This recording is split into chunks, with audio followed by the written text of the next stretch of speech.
This morning I want to discuss the importance and misconceptions of big data.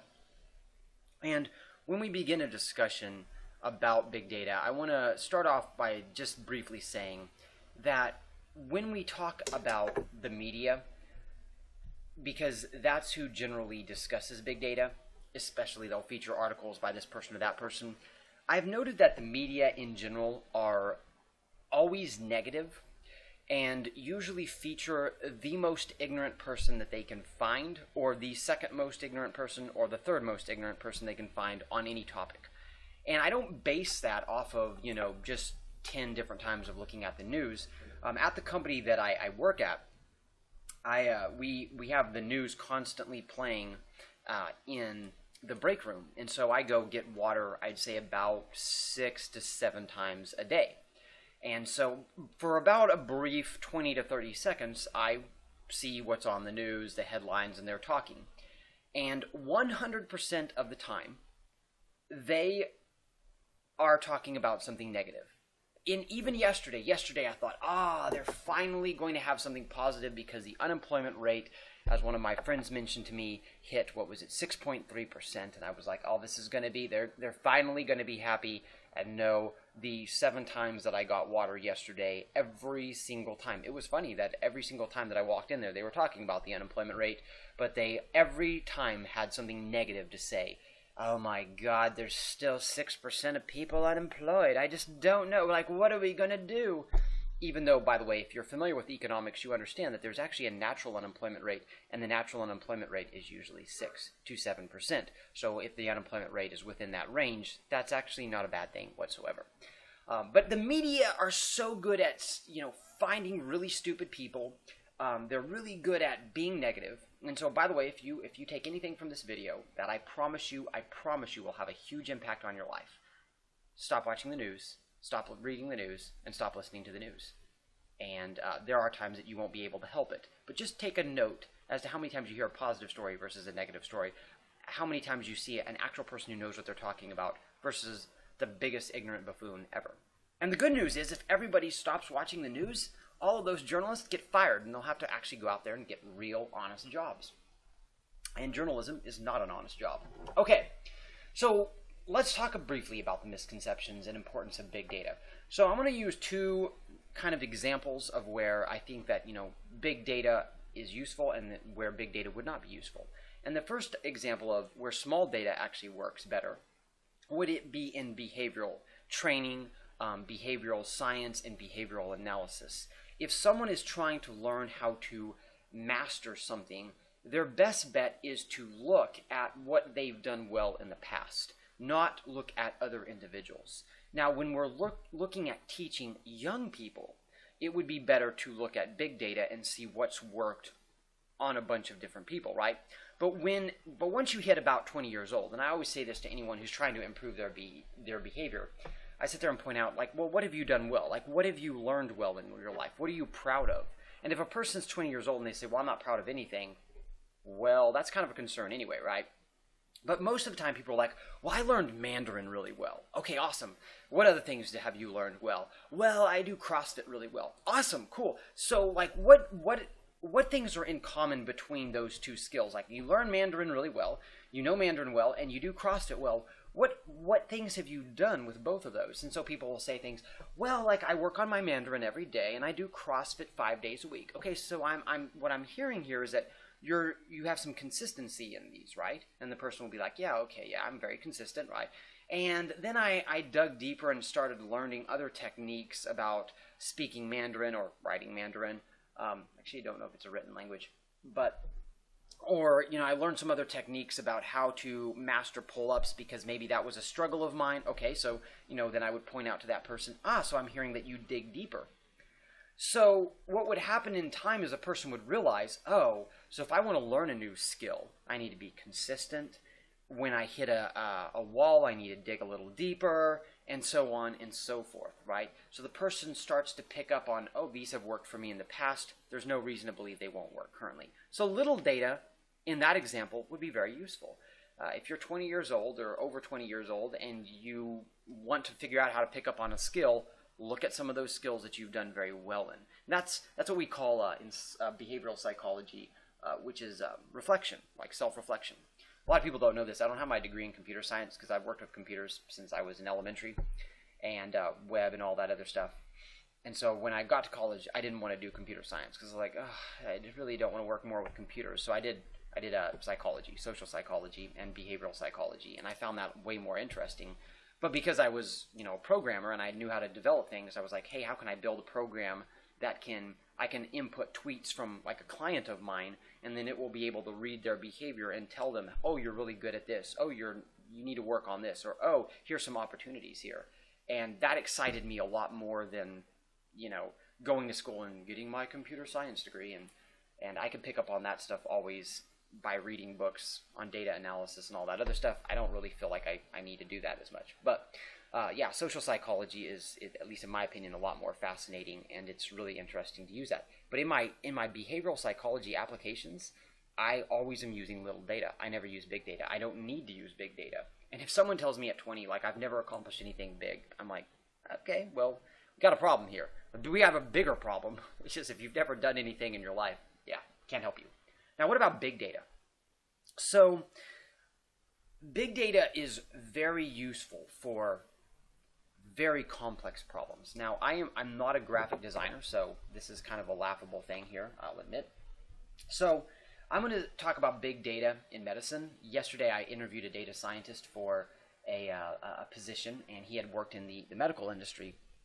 And we were talking about the medicine and kind of some of the problems. One of the biggest problems in healthcare, the reason why we don't have a cure for cancer, a cure for like heart attacks, strokes, you name it, is because the way that we approach data in medicine is very careless. So we have all these different formats, data formats in medicine, and we haven't tried to put them in a source so that we can analyze them. So we have a global world of, 7 billion people, or close to 7 billion people, and we could have all these records and store all this information and then analyze this information.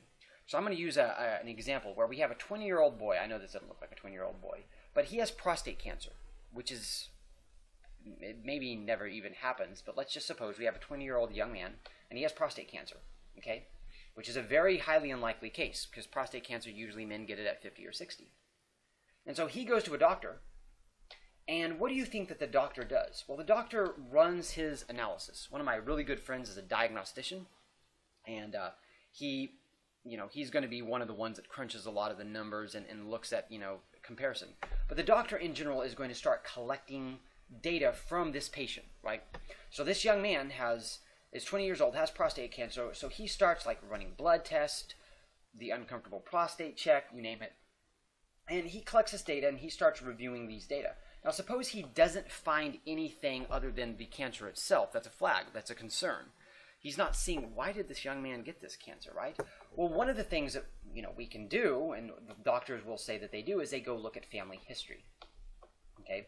So we can go see, did his grandparents have cancer or prostate cancer? Grandparents, I should say grandfather or great-grandfather. Did his father have prostate cancer? And let's suppose that all comes up with no. So now we kind of have a problem. We don't find anything here in his diet that is a risk factor. We don't find anything in his blood that would be a risk factor. For instance, he didn't take steroids. He didn't boost his testosterone levels to insane levels. Let's suppose he doesn't have a high DHT conversion rate, which is dihydrotestosterone, which is generally higher levels of DHT is considered to be a risk factor for prostate cancer. And let's suppose there's no family history as well. Other than having prostate cancer, we don't really know, right? Well, in most medicine, and this data scientist that I was speaking with, he worked at a hospital, one of the top hospitals in the country. I'm not going to say their name because I don't want to bash them or get sued. But one of the top hospitals in the country, and they're not utilizing this stuff at all. This is what's wrong with medicine. They're more focused on how are we going to do our day-to-day problems. Oh, we need to clean this data set. They're not even focused on, you got this data scientist who can do all this predictive analysis and can figure out why, and then we can start predicting things to prevent 20-year-olds from getting prostate cancer. Well, if you notice, let's think about this as just brief, statisticians. What's the problem with this whole process right here? And some of you are like, well, and if you're a good statistician, your sample size is way too small. It just is. What really can you determine from this? You can look at the genes. Let's add genes to that list and all this, but I mean, your sample size is too small. Suppose we had access to all 7 billion medical records. And let's suppose we dug through and we tried to find every 20-year-old who had prostate cancer. Now we could start looking at things, right? Now we could take this patient and we could look at these data and we could start determining things. Maybe there's a gene. I'm making this up. This is not a real gene. But let's suppose there's a gene called thymine guanine, right? TG. And that actually is a risk factor for people who are in their 20s that will get prostate cancer. It's not. This is all made up, okay? I'm contriving this example, okay? But let's suppose this is a risk factor, and we determine that there's a bunch of kids that are below 20 that have this. They haven't had prostate cancer yet. But now that we know that they could get prostate cancer, we can provide preventative measures for that. So, big data would be incredibly useful here. Like, it would be incredibly useful. There would be so much power with big data here. And that's why I say the media will find the dumbest, most ignorant people they can find, and they'll either say, oh, big data is going to solve all the world's problems. No, nothing's going to do that. Or they're going to find the other idiot who's going to be like, big data is overhyped, it's a bunch of junk. Well, neither one of those positions are true. There will always be those people who kind of protest big data a little bit, and the reason is because some people see it as a threat to their job, like, oh no, it's MongoDB or Hadoop, and it's going to come after all the SQL jobs, which is a lie, because you can use both of those tools, and I use both of those tools regularly. It's a complete misconception that you use one or the other. Hello, false dichotomy.